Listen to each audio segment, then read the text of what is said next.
어느 날 할아버지가 어린 아들과 함께 배를 타고 호수를 건너고 있었습니다. 아이는 배를 타는 것이 너무 좋았고 신이 났습니다. 그래서 아빠한테 아빠 배가 흔들려요. 아빠 물이 튀어요. 라면서 굉장히 즐거워했습니다. 그런데 갑자기 바람이 강하게 불기 시작했습니다. 파도가 점점 커졌습니다. 배가 심하게 흔들리기 시작했습니다. 주변에 있던 사람들은 조금씩 긴장하기 시작했습니다. 어떤 사람은 구명조끼를 확인하고 어떤 사람은 걱정스러운 얼굴로 하늘을 쳐다보기도 했습니다. 그런데 그 어린아이는 여전히 신나게 웃고 있는 것입니다. 사람들이 이상하게 여기면서 누군가 그 아이에게 이렇게 묻습니다. 얘야, 무섭지 않니? 그러자 그 아이가 괜찮아요. 이렇게 대답을 합니다.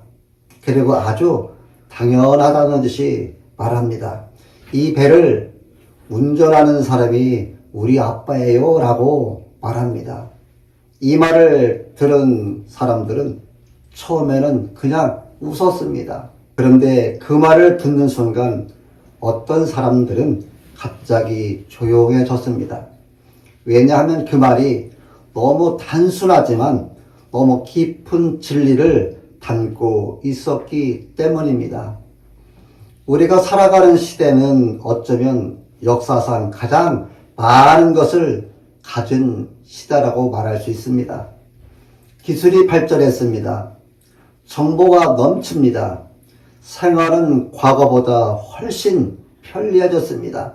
그래서 사람들의 마음이 더 평안해졌을까요?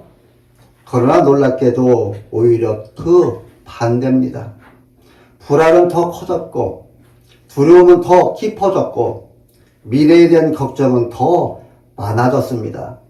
왜 그렇습니까? 우리 시대는 겉으로는 강해 보이지만 속으로는 매우 불안한 시대이기 때문입니다. 사람들은 끊임없이 더 준비해야 한다. 더 성공해야 한다. 더 안전해져야 한다고 이렇게 말합니다. 그래서 사람들은 돈을 의지하고 능력을 의지하고 자신의 계획을 의지합니다. 그러나 인생을 조금만 살아보면 돈이 있어도 폭풍은 오고 지혜가 있어도 폭풍은 오고 성공해도 폭풍이 온다는 것을 알게 됩니다. 사랑하는 성도 여러분들이요, 우리 시대의 가장 큰 문제는 폭풍이 마른 시대라는 것이 아니라 폭풍을 만났을 때 붙잡을 것이 없는 시대라는 것입니다. 우리 인생이 마치 넓은 바다 한가운데 떠있는 작은 배 한 척처럼 느껴질 때가 있다는 것입니다. 그래서 사람들은 불안 속에서 살아갑니다. 이것이 우리가 직면한 현실입니다. 살다 보면 평안한 날도 있지만 어느 날 갑자기 바람이 불기 시작합니다. 가정의 문제라는 바람이 불고 건강의 문제라는 바람이 불고 경제의 문제라는 바람이 불고 관계의 갈등이라는 바람이 불어옵니다. 그때 우리는 두려워합니다. 그리고 그 바람이 점점 강해지면 그때 우리는 내 인생이 생각보다 약한 배였구나. 내 인생의 이 폭풍을 견딜 수 있을까 하며 깨닫게 됩니다. 오늘 본문 속 제자들이 바로 그런 상황에 처해 있습니다. 밤이었습니다. 바람이 거셌습니다. 배는 흔들렸습니다. 그때 그들은 두려움에 사로잡혔습니다. 예수 그리스도께서 그때 바다 위를 걸어 제자들한테 오고 있었습니다. 베드로는 믿음으로 물 위를 걸었습니다. 그러나 바람을 보고 갑자기 무서워합니다. 그리고 바닷물 속에 빠져갑니다. 여러분, 이 장면이 우리 모습과 너무도 흡사하지 않습니까? 그때 베드로가 주여 나를 구원하소서라고 소리 지릅니다. 이에 예수님은 즉시 손을 내밀어 그를 붙잡으십니다. 사랑하는 성도 여러분들이요, 오늘 우리가 함께 붙잡을 말씀이 바로 배에 함께 오름에 바람이 그치는지라입니다. 우리는 여기서 폭풍이 없는 인생이 가능할까라는 중요한 질문을 하게 되는데요, 이 질문에 대한 답은 아닙니다입니다. 성경은 이런 질문이 아니라 폭풍 속에서 내 인생의 배에는 누가 타고 있느냐라는 것입니다. 그러면서 오늘 본문은 우리에게 배에 함께 오름에 바람이 그치는지라 라는 말씀을 합니다. 여러분, 인생의 문제는 폭풍이 아니라 내 인생의 배에 예수 그리스도께서 함께 타고 계신가 라는 것입니다. 오늘 본문은 우리에게 매우 인간적인 장면을 보여주고 있습니다. 베드로는 예수님을 보고 믿음으로 배에서 내려 물 위를 걸었습니다. 이 장면은 놀라운 믿음의 장면입니다. 그러나 그 다음 장면을 성경은 이렇게 말합니다. 바람을 보고 무서워하여 빠져가는지라. 여기서 우리는 인간의 가장 솔직한 모습을 보게 됩니다. 베드로는 예수님을 보며 걸을 때는 물 위를 걸었습니다. 그러나 바람을 보기 시작하는 순간 그는 두려움이 찾아왔고 그는 물에 빠져들었습니다. 여러분, 왜 우리는 이렇게 두려워하는 것일까요? 성경은 그 이유를 우리의 시선이 바뀌기 때문이라고 매우 단순하게 보여줍니다. 처음에는 예수님을 바라봅니다. 그러나 어느 순간부터 문제를 바라보고 환경을 바라보고 바람을 바라봅니다. 그리고 그 순간 두려움이 시작됩니다. 두려움은 단순한 감정이 아닙니다. 두려움은 내 인생을 내가 책임져야 한다는 생각에서 시작되는 감정입니다. 그래서 사람들은 더 많이 준비하려 하고 더 많이 통제하려 하고 더 안전해지려고 합니다. 그러나 인생은 결코 우리가 통제할 수 있는 바다가 아닙니다. 어느 날 예기치 못하게 갑자기 폭풍이 불어옵니다. 그러나 베드로에게는 한 가지 놀라운 점이 있었습니다. 그는 물에 빠지면서도 주여 나를 구원하소서 이렇게 소리쳤습니다. 그는 자기 힘으로 헤엄치려고 하지 않았습니다. 그는 주님을 불렀습니다. 그리고 성경은 이렇게 말합니다.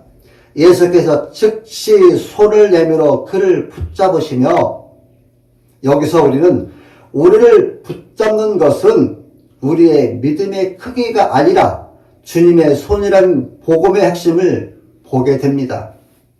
사랑하는 성도 여러분들이요, 어쩌면 지금 어떤 분은 가정의 문제의 바람 속에 있고 어떤 분은 건강의 문제의 바람 속에 있고 어떤 분은 미래의 불안의 바람 속에 있을 수도 있습니다. 그리고 마음속으로 나는 이제 가라앉는 것은 아닌가? 내 인생의 배가 침몰하는 것은 아닌가라고 생각하고 있을지도 모릅니다. 그러나 오늘 본문은 우리에게 베드로가 완전히 가라앉지 않은 이유가 그가 강해서가 아니라 예수 그리스도께서 그를 붙잡으셨기 때문이라는 중요한 사실을 보여주고 있습니다.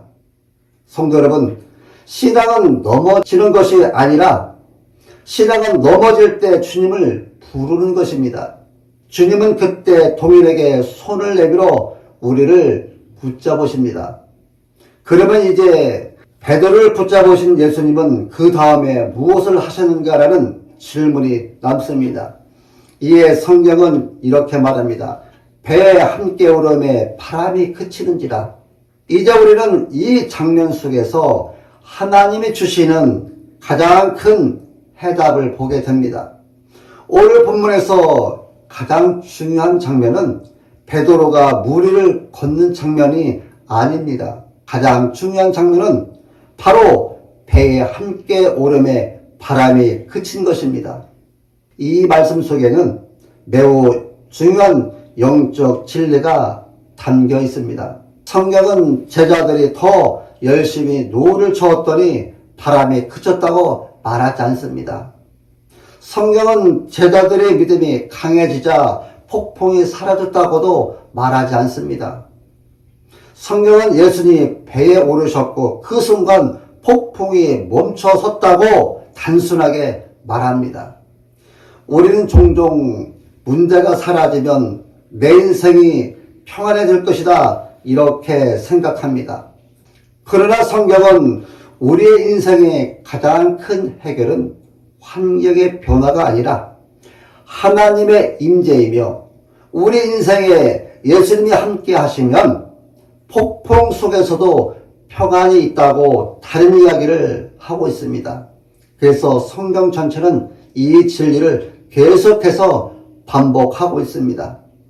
오늘 본문 말씀 마태복음 14장 29절까지 말씀을 보게 되면 예수님은 바다 위를 걸으셨다고 기록되어 있지만 베드로는 물 위를 걸었다고 표현하고 있습니다. 이 차이는 단순한 문장의 차이가 아니라 신학적 의미가 담긴 표현입니다. 여기서 강조되는 것은 예수님이 자연 위에 계신 분, 창조주란 것을 나타내는 것입니다. 성경에서 바다는 단순한 자연이 아니라 종종 혼돈과 두려움의 상징입니다. 구약에서도 하나님만이 바다 위를 다스리는 분으로 묘사됩니다. 예를 들면 하나님은 바다의 파도를 다스리시는 분으로 묘사하고 있습니다. 이 표현은 시편에서도 나타납니다. 즉 예수님이 바다 위를 걸으셨다는 것은 단순한 기적이 아니라 창조주 하나님만이 할 수 있는 권위를 드러내는 장면입니다. 다시 말해서 예수님은 자연을 잠시 이용한 것이 아니라 자연을 다스리는 분이다 라는 말씀입니다. 반면에 베드로에 대해서는 이렇게 기록하고 있습니다. 베드로가 배에서 내려 물 위로 걸어서 예수께로 가되 여기서 바다가 아니라 물이라는 표현이 사용되고 있다는 점입니다. 이 표현은 베드로가 자연을 다스리는 존재가 아니라 예수님의 능력에 의지하여 잠시 경험한 기적이었다는 것을 말해주고 있습니다. 즉 예수님은 본질적으로 바다 위를 걸으시는 분이고 베드로는 예수님을 바라볼 때만 물 위를 걸을 수 있었던 사람입니다.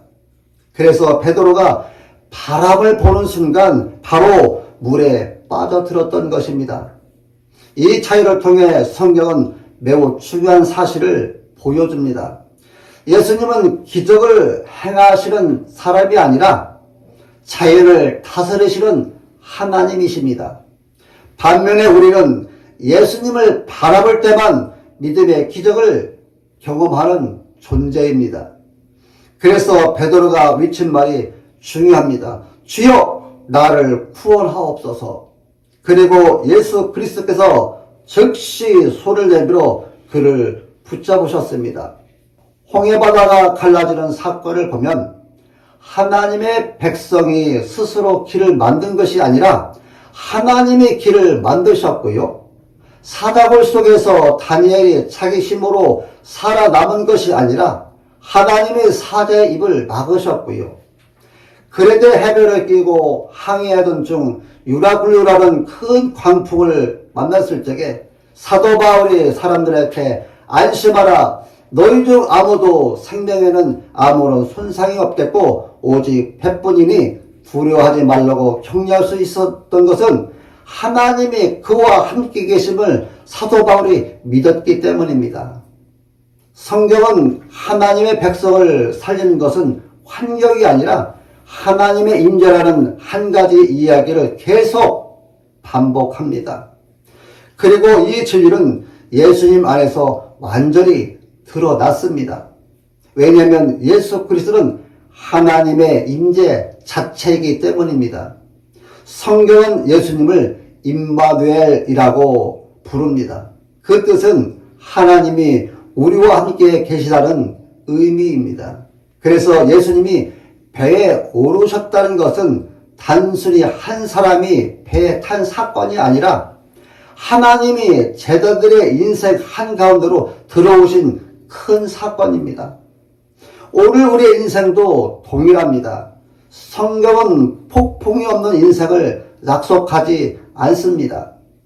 그래서 우리 인생에서 폭풍은 계속 올 것입니다.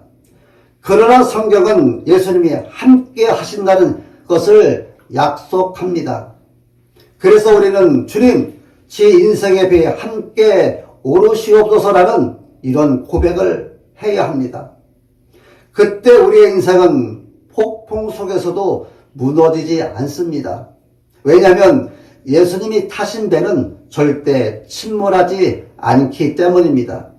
여러분, 폭풍이 사라져서 평안한 것이 아니라 주님이 함께 계시기 때문에 평안한 것입니다. 결국 인생의 문제는 폭풍이 아니라 내 인생의 배에 누가 타고 있느냐라는 것입니다. 우리는 이 중요한 진리를 잊지 말아야 합니다. 오늘 말씀을 통해 우리는 세 가지를 보았습니다. 첫 번째는 인생에는 폭풍이 있다는 겁니다. 두 번째는 우리는 그 폭풍 앞에서 두려워하는 존재라는 것입니다. 세 번째는 그러나 예수님이 배에 오르실 때 바람이 그친다는 것입니다. 이제 마지막으로 그렇다면 우리는 어떻게 살아야 하는가라는 중요한 질문이 남습니다. 오늘 본문은 우리에게 내 인생의 배에 주님을 모시는 삶을 살아야 한다는 한 가지 결단을 우리들한테 요구하고 있습니다. 성도 여러분, 예수님을 모시는 것은 무엇입니까? 그리고 예수님을 믿는다는 것은 무슨 뜻일까요? 예수님을 믿는다는 것은 단순히 교회를 다니는 것을 뜻하지 아니하고요. 내 인생이라는 배에 주인이 바뀌는 것이 바로 예수님을 믿는 것입니다. 이전에는 내 계획이 중심이었습니다. 내 생각이 중심이었고요. 내 능력이 중심이었습니다.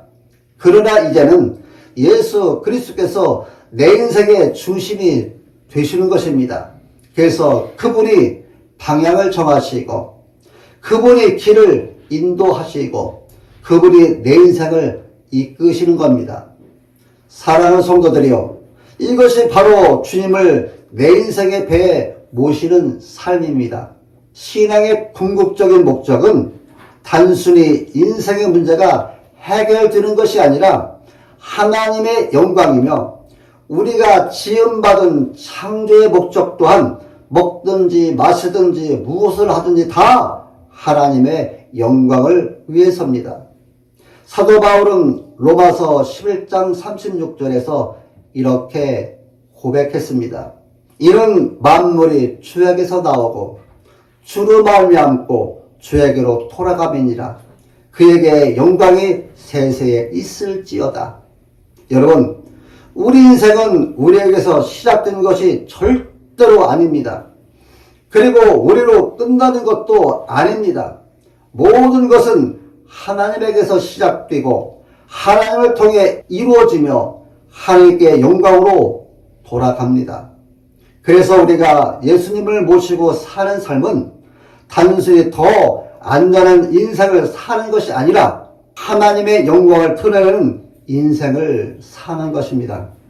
그리고 놀라운 사실은 우리가 하나님을 가장 영화롭게 할 때 우리의 기쁨도 가장 커진다는 것입니다.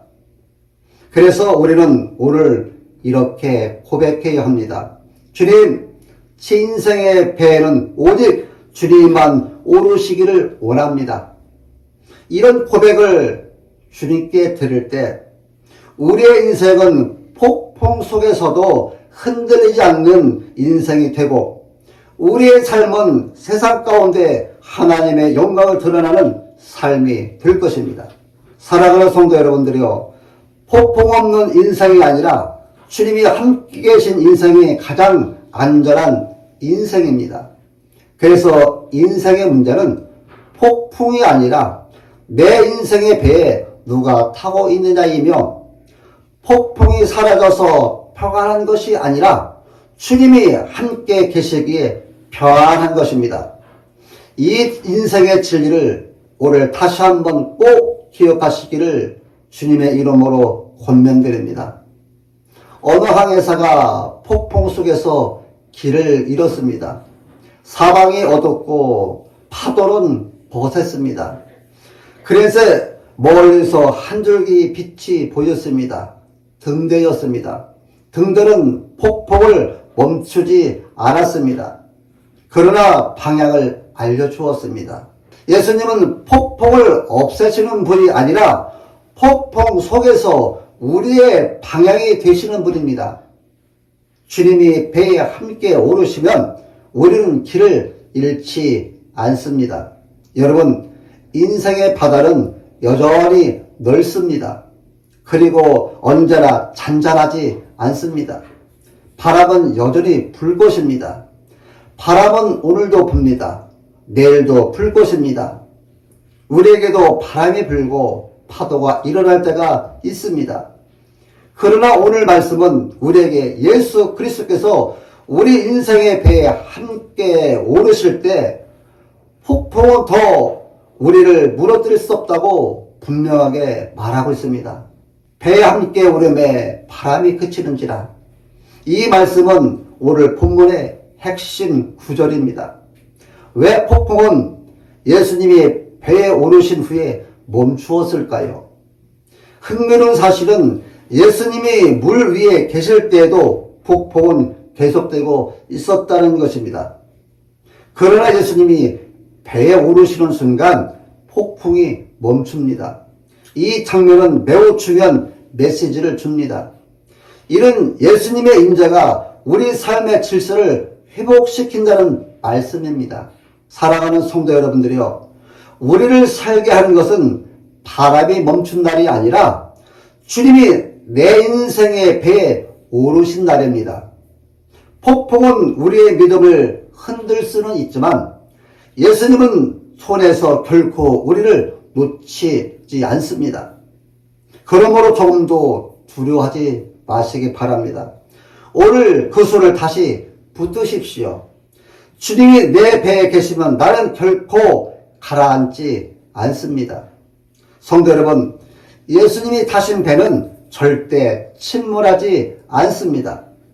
우리 인생의 배에는 예수님이 함께하고 계십니다. 그래서 우리 인생은 폭풍 속에서도 하나님의 영광을 드러내는 인생이 될 것입니다. 그런 믿음으로 하나님께 영광을 돌리심으로 우리 주님이 기뻐하시는 그리스도인이 되시기를 예수님의 이름으로 축원합니다.